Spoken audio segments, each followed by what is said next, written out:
Hi, my name is Nshalati. Welcome to Also the Book Club.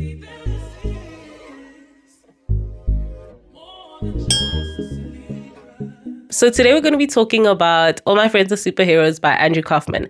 This is a short novel that I figured would be really, really great for me to add to my book Shorties, which is a series on my channel where I talk about short novels. Right now, this is the second installment to that particular playlist. So if you guys like short novels, I'm going to try add a little more to them, and then you can check out all the short novels there. I came across this book on TikTok and I really, really liked the cover because it was weird, it was intriguing, it was something that I'd never ever come across before. Simply because it was a strange looking man with shorts and I think goggles on his eyes, and I was like, oh, what's that about? Superheroes?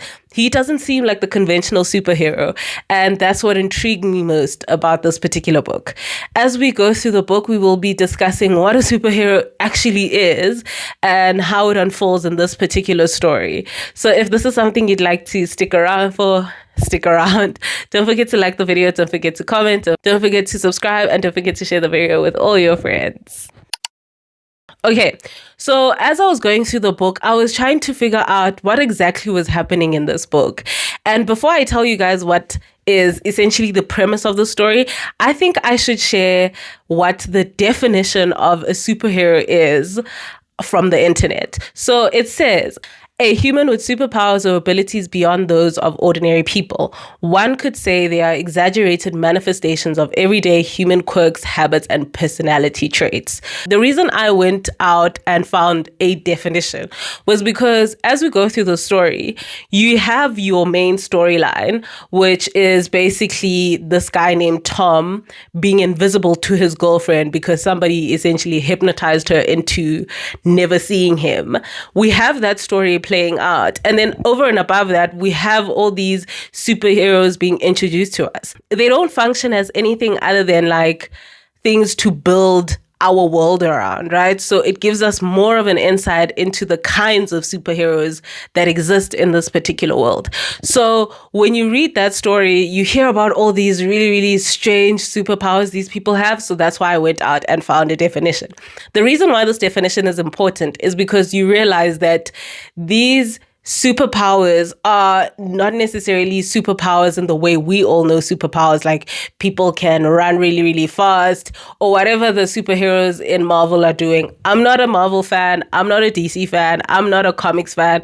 So all of that stuff is just like surface level for me. So it's more of a what quirks people have and how they use them in their day-to-day life. The key characters in this particular story is Tom and his girlfriend, the Perfectionist.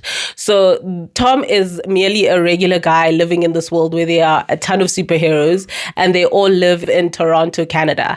So I believe there are 250-ish superheroes, and this is the world that the Perfectionist comes from. She is a superhero because she has the superpower or the ability to make things perfect. So she brings order into situations with chaos. She forces that order onto these particular situations. So if she thinks that your hair is not looking good, she can like shh, and then your hair looks the most perfect it's ever been, right? So these are the two characters we follow, and above and beyond that, we find out about the different superheroes that exist in this particular world.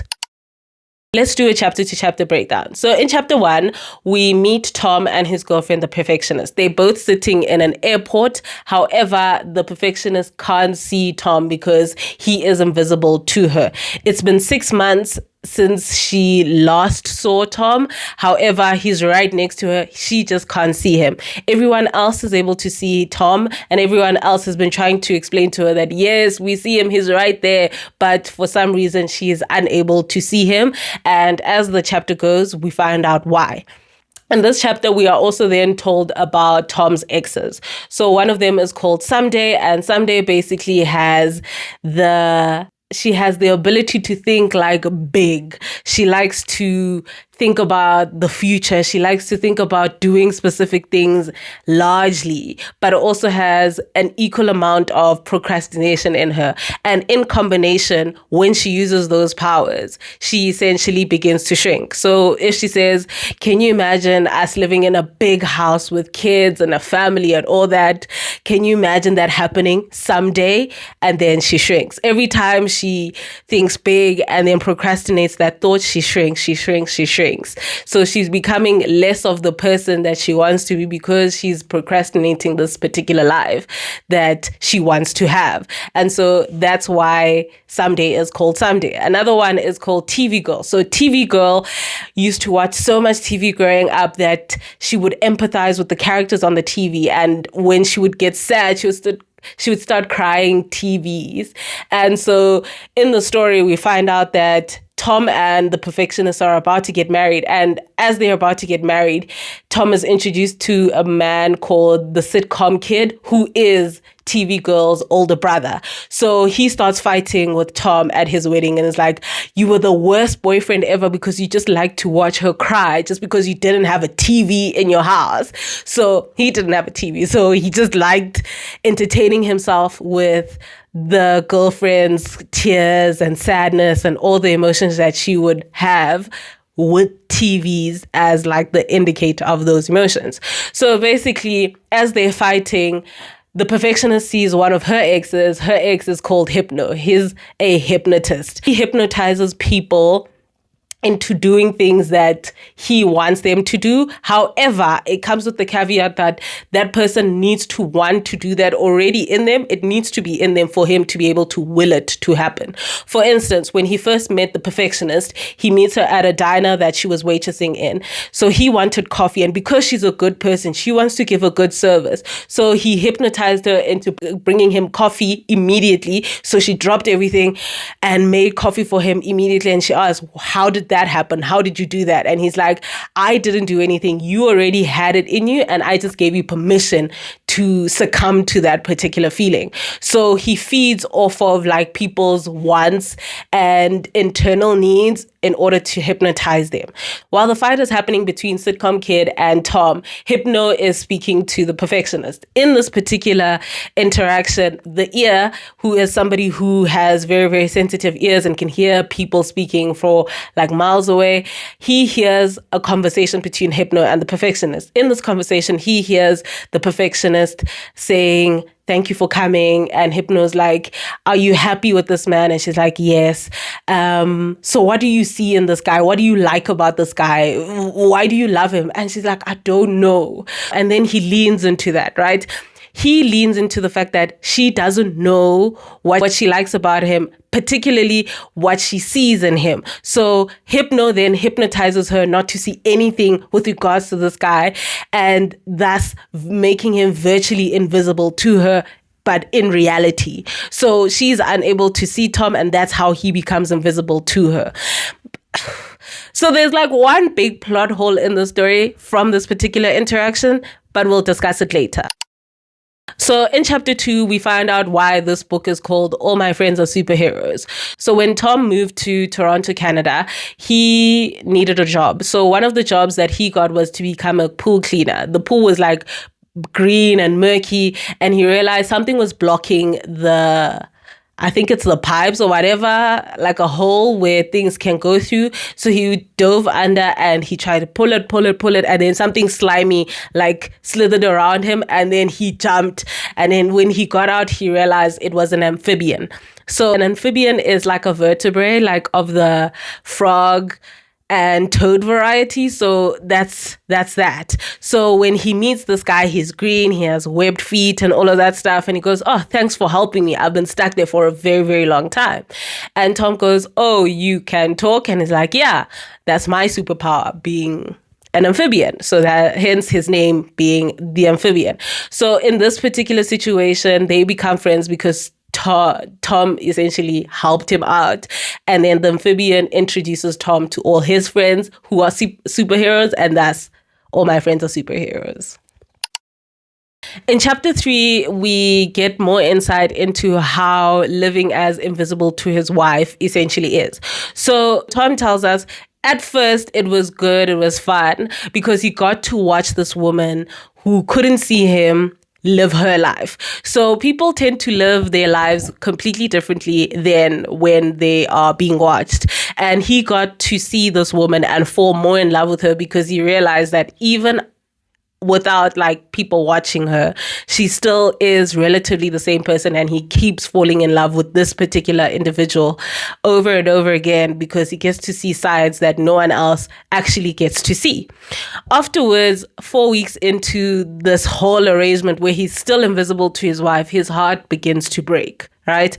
Because the only way she knows, or rather he knows that she can feel him, is when he touches her, but then she hiccups, she has muscle spasms, she has all these weird things that her body essentially reacts to, even though she doesn't know it's because her husband is actually touching her. His heart starts to break. And because we live in this world where there are superheroes with like really, really strange abilities, we find out that his heart is actually like broken, like physically broken. So a doctor comes to help him. The doctor does some like strange stuff to him. I think the button to open up his heart so that they can check on his heart is like in his bum. So it was so strange. It was like, wait, what? And then they opened him up, and then they essentially used tools to kind of like pop out ghosts of his past. Like he could see like the woman that he had been with, like in the past. It was strange, but like we love it. We love it. We love a strange world. We love strange things happening to the people in the books. We love it. So afterwards, the doctor's like, dude, in as much as I've helped you get all of this stuff up and cleaned up your heart so that it only has all of these people, just know that it's still broken and we don't know how to fix that. And we know why it's broken. It's because his wife can't see him and he can't interact with her. He can't love her the way that you would normally love a person. In chapter 4, Tom says maybe if he became a superhero, the perfectionist might be able to see him. So he starts going down a list of like superheroes. So I'm going to give you guys a few of them. So there's a man called Shadowless Man, whose shadow like one day woke up, was like, I'm not happy here with you, so I'm leaving you. And the shadow just walked out and never ever came back. So Shadowless Man basically has no shadow, and that's his quirky human ability, right? The businessman is a guy who's able to look at you and be able to determine your net worth. He's able to look into your bank accounts, how your life is going financially, and be able to say, oh, you have a lot of money or you don't have a lot of money. But the one thing that he's realized about amounts of money is that it's never enough. Rich people always want more money. Poor people always want money. It's that cycle of introspection that this guy was able to glean from his particular superpower. Next, we find out about Impossible Man. Impossible Man is one of those guys who like to try a lot of things, and he likes to try like really, really strange things, like trying to walk on water. And he was like, at some point, I've tried so many things, it's fine. I guess this is impossible. So screw it. And that's how he got his name, Impossible Man. He's able to determine that certain things are impossible. I'm pretty sure I could be that guy. I'm pretty sure there are certain things where you just look at them and you're like, I don't think that is something I can personally do. Like cave diving, like underwater cave diving, I'd never do that. That's impossible. You shouldn't be doing that. That stuff looks dangerous. It seems dangerous.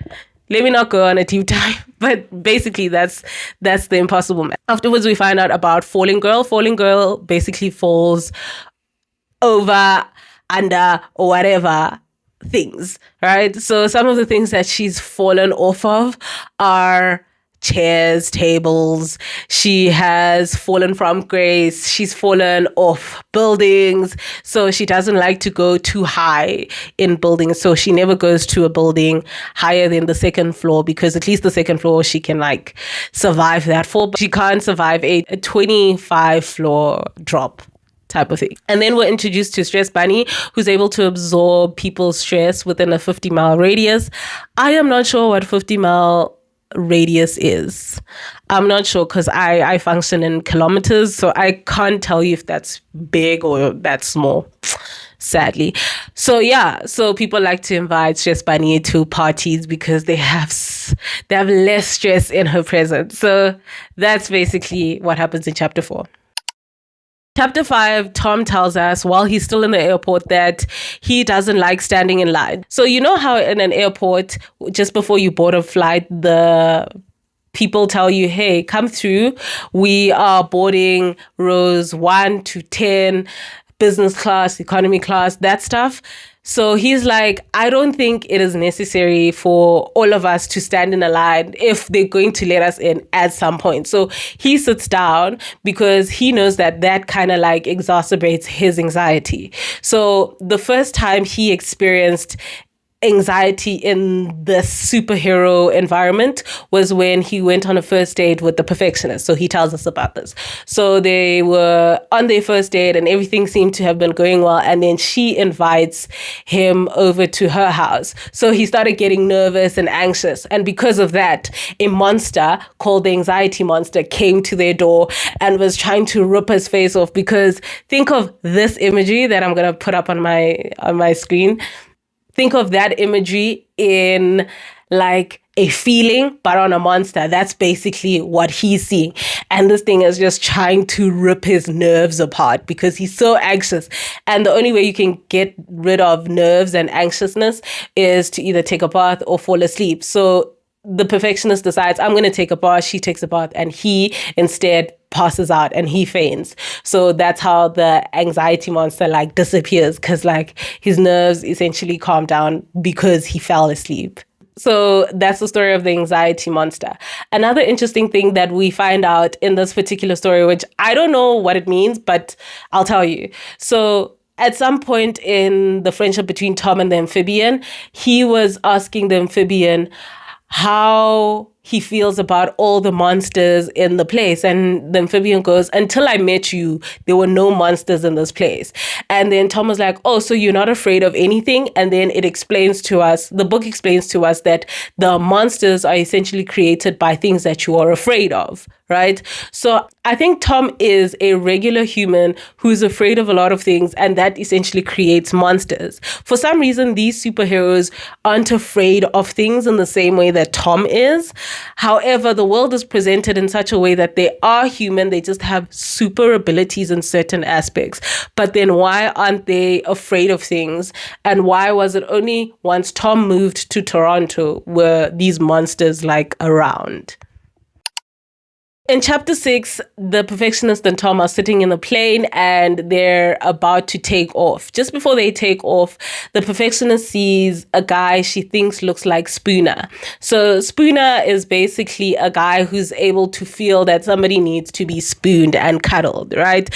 Like he has this feeling and he's able to travel distances. Like sometimes he catches the train, sometimes he catches a cab, sometimes he walks to the place depending on how far or how close the place is and goes to these people's houses. For some reason, all these houses are always open to him to come in, and then he finds them in a fetal position, basically like needing cuddles, and he cuddles them and they say thank you to him in his sleep or in their sleep.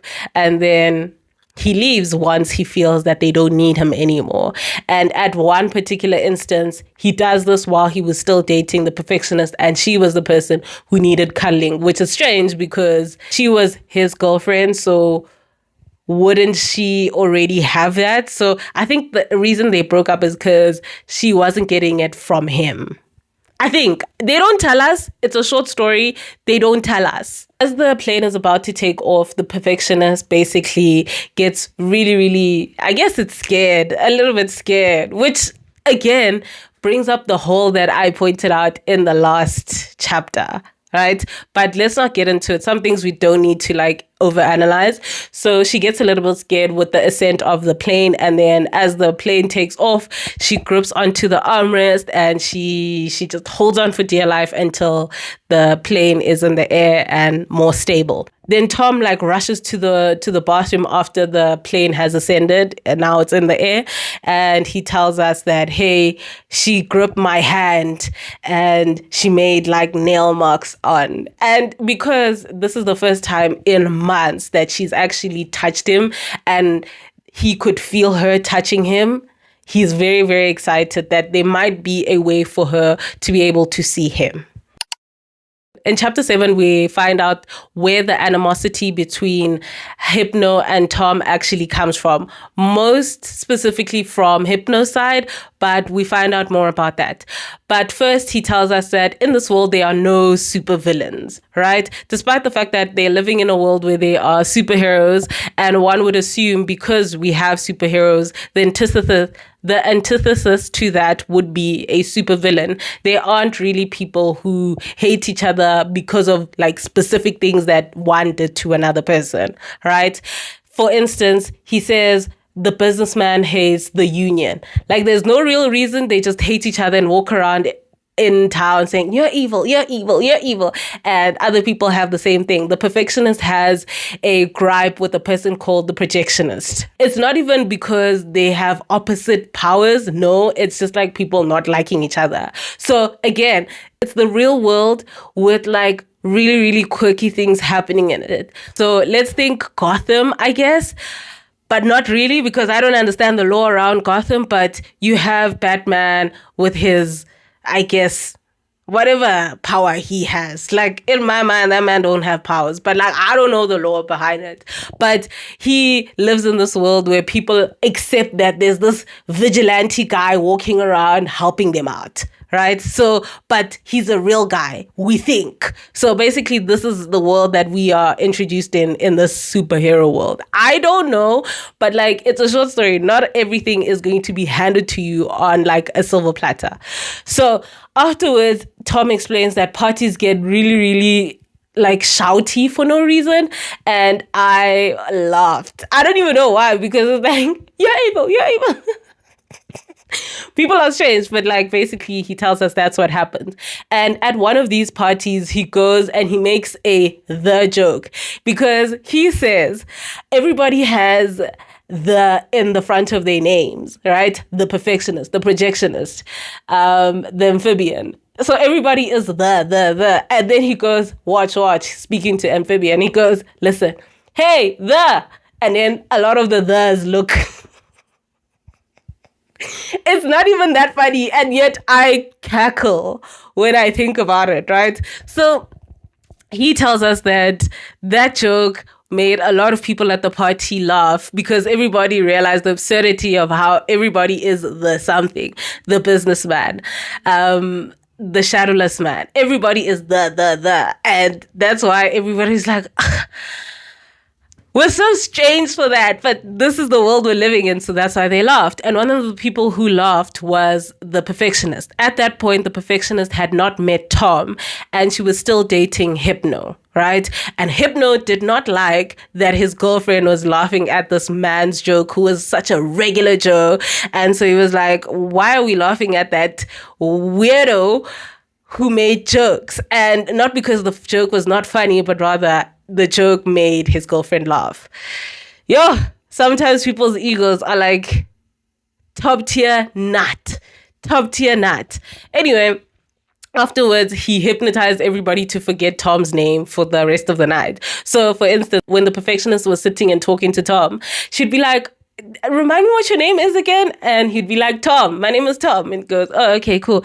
They'd speak for 2 seconds. You're like, what's your name again? And then like, Tom, the whole night. So basically, that is where the animosity came from a joke, the joke even at that. So think what you will, but some people are insane.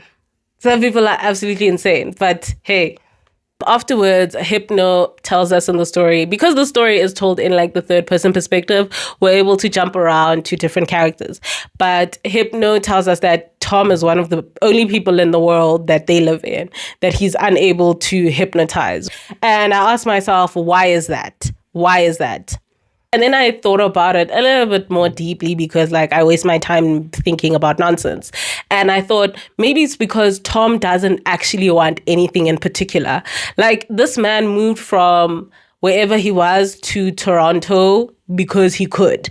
This man made a joke because he could. He does things because he can. He found a job because he had to and not because he wanted to, and he could. So he does a lot of things. And I think Tom in particular, at that point in the story, or at every point in the story, has nothing that he particularly wants. So there's nothing that Hypno can essentially lean into in order to will him into doing that particular thing. Let's say if, for instance, he wanted to like become an accountant, for instance. If he wanted to become an accountant or he liked numbers, he could probably hypnotize him into trying to succeed like exponentially in the accounting field type of stuff. But Tom doesn't seem to be the kind of a person who wants to do anything, so they can't will him to do anything. So I guess in this instance, Tom might be the antithesis of Hypno's powers in a way. And then more superheroes are discussed. So we find out about the projectionist. So if the perfectionist is somebody who wants order and wants to make things perfect, the projectionist is somebody who wants to make you believe what they believe, right? So regardless of whether it's true or not, if they want you to believe certain things, they'll make you believe those certain things. And I think that might be the reason why the perfectionist and the projectionist don't necessarily like each other, because the perfectionist is all about creating order in situations where there isn't any order, regardless of whether it's something that she thinks is right or wrong. If it's supposed to be in a particular way and she wills it to be, it will be in a particular way. The projectionist, on the other hand, is one of those people who, I want you to believe what I believe, and that's it.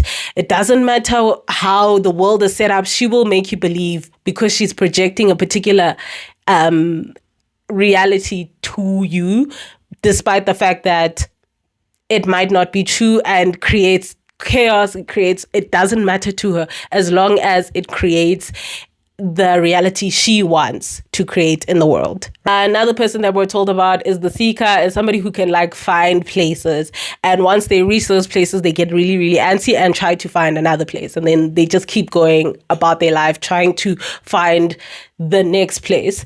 But I think the journey is what gives them peace and not necessarily the destination, because once they reach the destination, the anxiety like gets to them, and then they counteract it by like finding another place.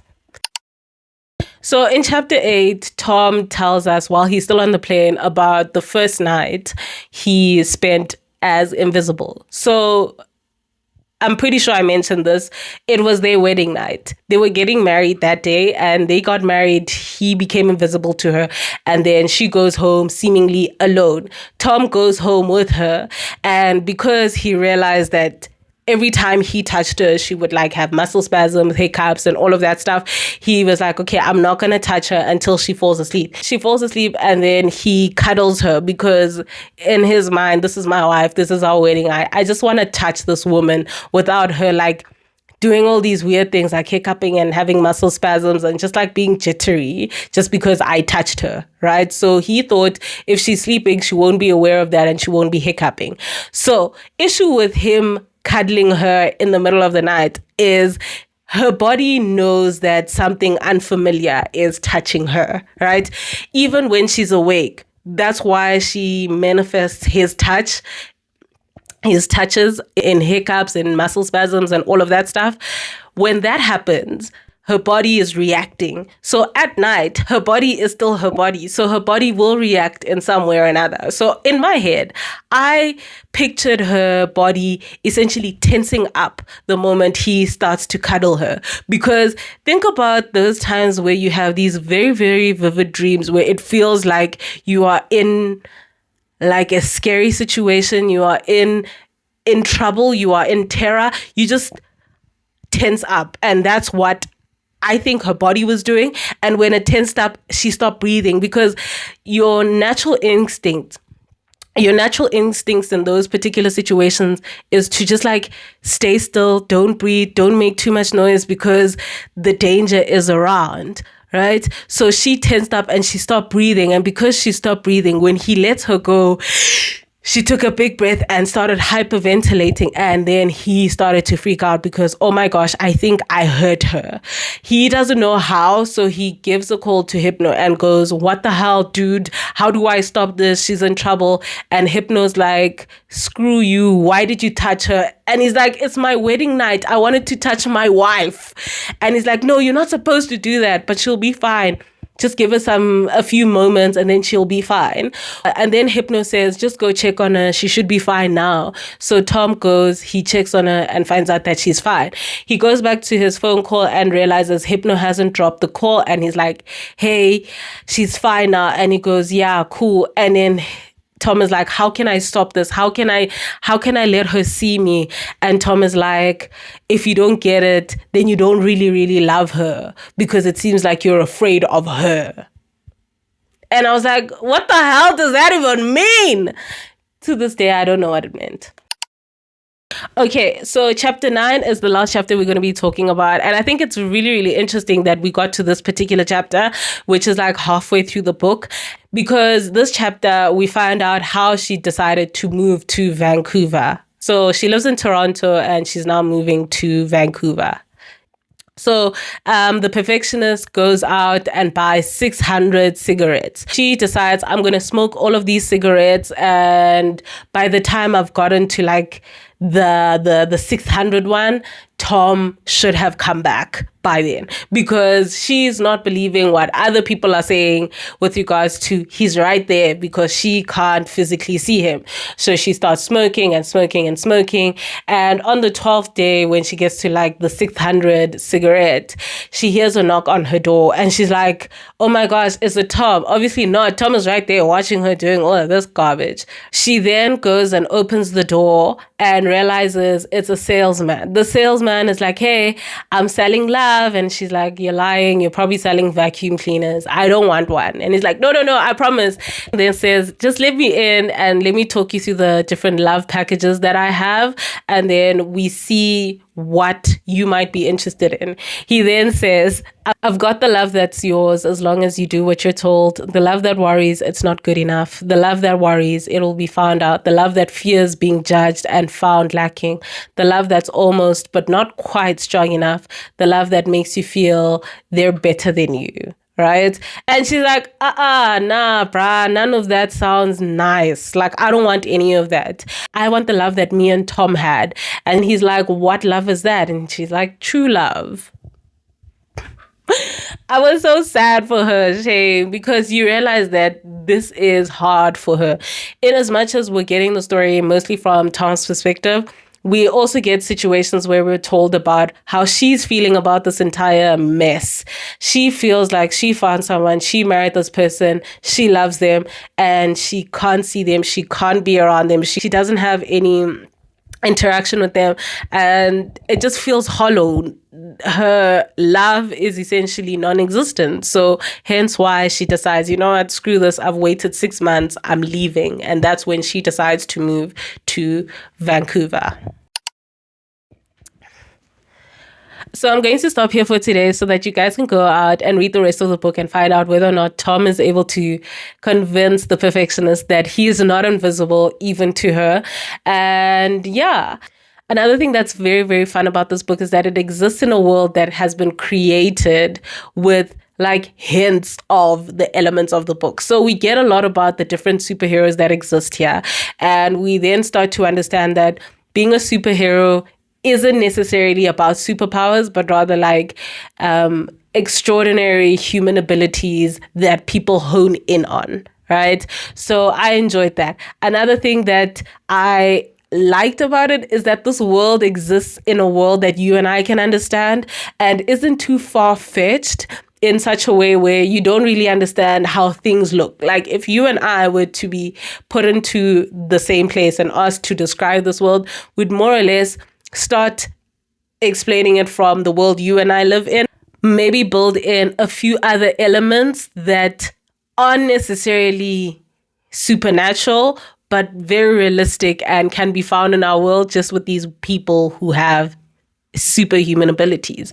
I also like the fact that this world is different, man. This world is very different. I don't think I've been in a world this interesting in a minute, so that was fun. One thing that I think goes against the book in a way is the fact that it had like 2 major plot holes, and I explained one of the plot holes, but like the big one is the fact that everyone says that Tom is right there, right? Everybody can see Tom. accept the perfectionist because she was hypnotized. This is one of those situations where if somebody says to me, there is something behind me and I'm the only person who can't see it, I'm going to start thinking that I'm the problem. But in me discovering that I'm the problem, I'm going to have to also understand how we got to that particular place where I am the problem. Why am I the problem? Because hypnotized me not to be able to see these people. So who's my fight supposed to be with? My fight is supposed to be with the hypno guy. But the story doesn't explain to us why Hypno doesn't get as much flack as Tom just being invisible, and we're just going with it. So I know it's silly, it's tiny, but it bugs me because everybody knows that Hypno does this. There's a guy named Ear. He's a superhero also. His superpower is hearing things from far and wide and whatnot. He said he heard Hypno do all of this. Tom was fighting Hypno at his wedding because he knows Hypno hypnotized the perfectionist not to be able to see him. That part of the story throws me off because why is her fight not with Hypno to try and get her not to see her husband as invisible, right? I don't know. Maybe I'm nitpicky, but that's just the kind of person I am. Themes that we can discuss in the story is love. It's so cute how Tom and the perfectionist love each other. In different parts of the book, we're told about when Tom realized he was in love with this woman, and we're also told about how the perfectionist figured out that she loves this guy. The book even says she lifted up his ribcage, his heartbeat in her hand, and there, underneath it, she found a jeweled golden box. She opened it. Inside, she found his hopes, his dreams, his fears. She stared at them. She was surprised to find them there, and surprised at how beautiful they were. At that exact moment, the perfectionist fell in love with Tom. It's so cute. It's so cute because, again, it's this world building aspect of it. This world is real, right? In the same way things are real to you and I, and yet she's able to unmask this man entirely. Similar to how the doctor was able to open up his heart. They are able to just do that randomly on the kitchen counter. She was able to open him up like that, to be able to see his hopes and dreams, and that's what she fell in love with. It's strange, right? It's strange, it's wonderful, it's beautiful. I loved it. Another theme that the story explores really, really well is the power of perception. She was told he was invisible and she just went with it.